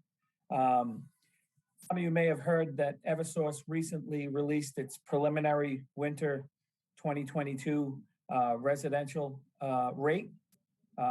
Again, this has to be voted and approved by the State Department of Public Utilities, but at this time it appears to be 0.15735 cents per kilowatt hour. If you recall, the Milton Community Electricity Aggregation, which has 6,426 enrolled accounts right now, was an opt-out program.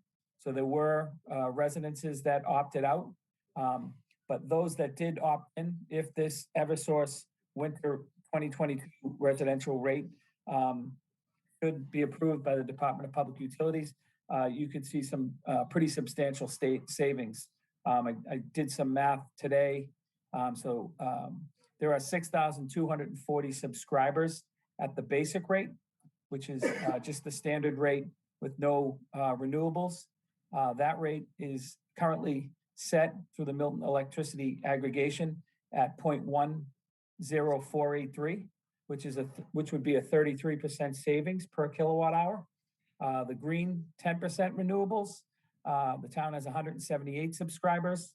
That's 0.10848, which translates to a potential 31% savings per kilowatt hour.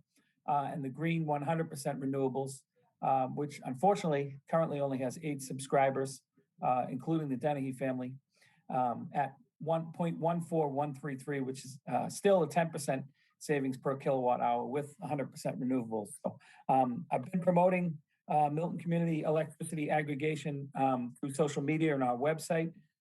Anybody that has opted out still has the ability to opt in.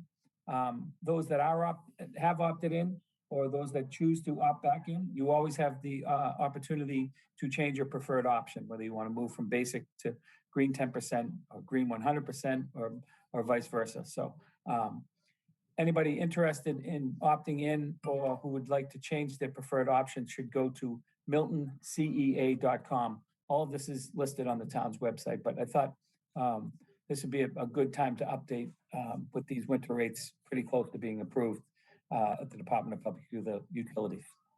And that's all I have tonight.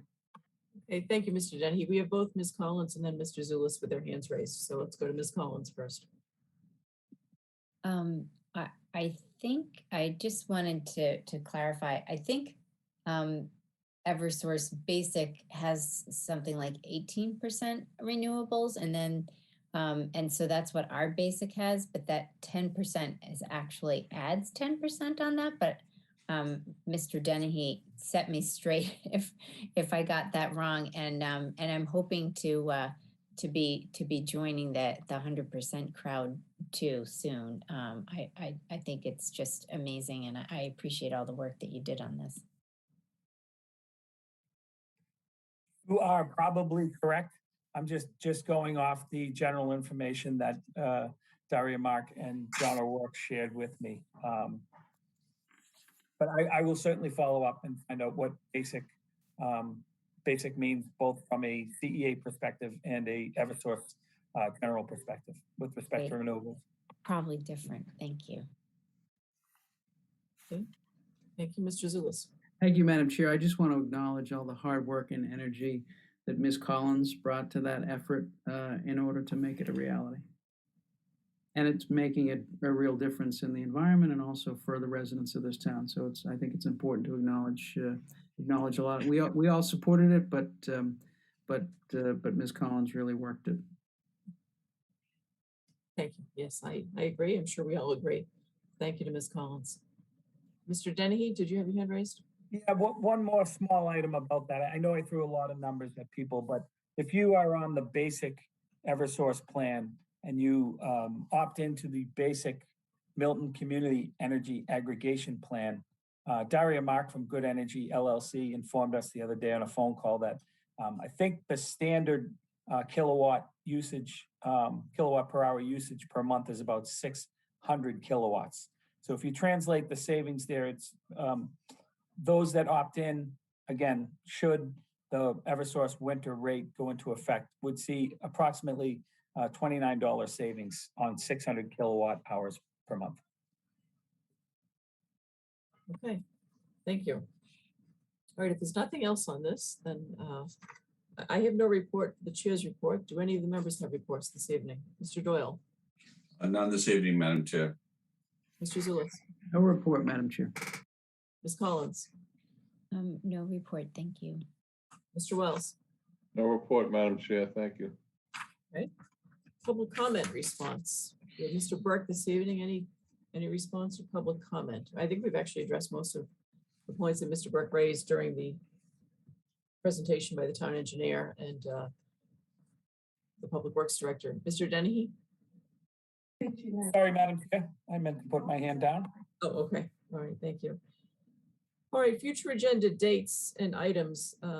January 12th and January 26th are our next regularly scheduled meetings. And if anyone has any items for those agendas, please let Mr. Dennehy or Mr. Napoli know, and we'll get them on the working list. Mr. Dennehy, I see your hand is raised. Did you want to say? Just one topic, Madam Chair. We do have that public hearing for Woodlock Drive that will take place that evening. There will be advertised in the local paper, the Milton Times. But there will be a public hearing for the town to accept Woodlock Drive. Town planner Tim Swinski will be coordinating that. Okay, is that scheduled for the 12th? Yes, it is. Okay. All right, great. So if anyone has anything else, please just submit it to Mr. Dennehy or Mr. Napoli. Community happenings. Do we have any community happenings? For any events in town anyone wishes to share? If not, then If you're not boosted, get boosted. yes, let's remind everyone about the clinics that are coming up, but also about the testing. And it is, we said earlier in the meeting, it's not just for Milton residents. So if a resident happens to have house guests or people visiting from out of town, staying with them during the holidays, that testing on Sunday is free and it is available to anyone. Ms. Collins. Thank you, Madam Chair. Actually, Clinton Graham just let me know that there are 70 spots left for the booster clinic tomorrow. So if people would like to sign up, they can, I think, Mr. Dennehy, can they go to the Board of Health webpage? Would that be the right place? That's correct. Yeah. And that was announced this morning that there was 70. There's probably not 70 left now, but thank you, Mr. Graham.